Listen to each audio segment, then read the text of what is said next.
To build places that enhance life, we must first become people who can listen.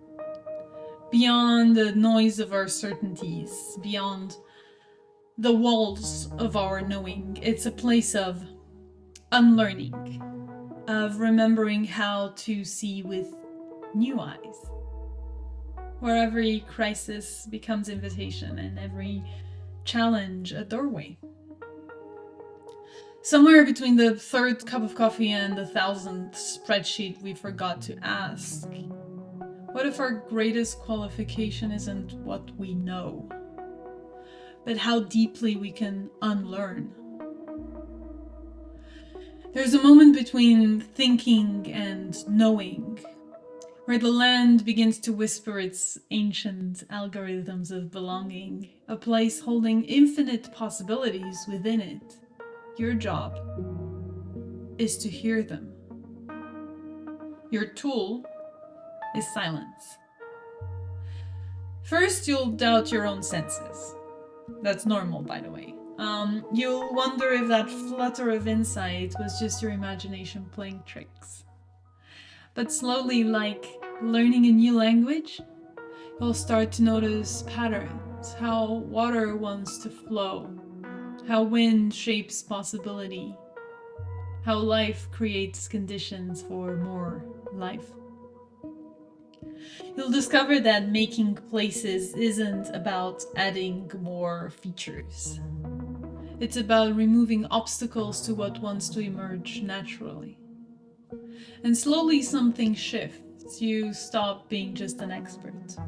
You become a student of life's endless creativity. Until one day you realize you've become but a bridge between worlds. Between what is and what could be. Here's to all of us, awkwardly evolving beyond our expertise into something wilder, wiser, definitely more alive.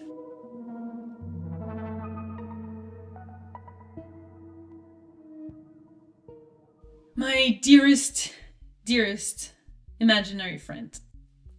I realized recently that one of the reasons I had stopped writing letters to my imaginary friends was that my imaginary friends had started ghosting me. Go figure.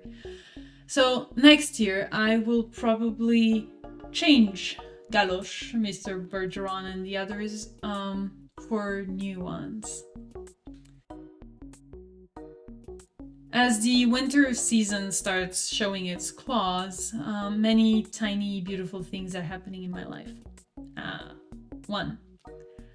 The Listen to Your Land intro course is actually finally taking shape. It is set to launch early spring. I'm working on it in the quietness of the cold winter days.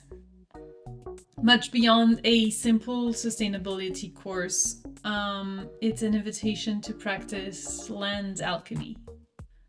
Learn to read, learn to respond to, and form a deep relationship with the places we inhabit, so that not only do we change them for the better, but we allow ourselves to be changed by them in return. Meanwhile, our climate proofing adventure continues after the month of November's room rescue challenge, where we did one room in one weekend to prep for one season, because who doesn't love a good deadline?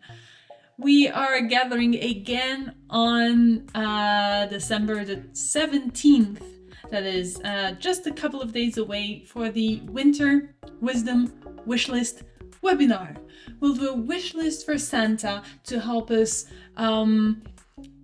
get immediate winter comfort for this winter, but also long-term benefits and prepping for next winter to get our homes protected from the cold months. And we'll be drawing from traditional wisdom and ways of doing from old. And speaking of traditions, our annual tradition returns, a month of daily mindful practice. It is called the Daily Meditation January Challenge. Whatever you want to call it, meditation, alignment, consciousness raising, or just sitting quietly with your thoughts. We will hold a space for each other's journey. So I like a mini accountability circle, but without the pestering, the daily pestering of, did you do it? Did you do it? There won't be that much of that.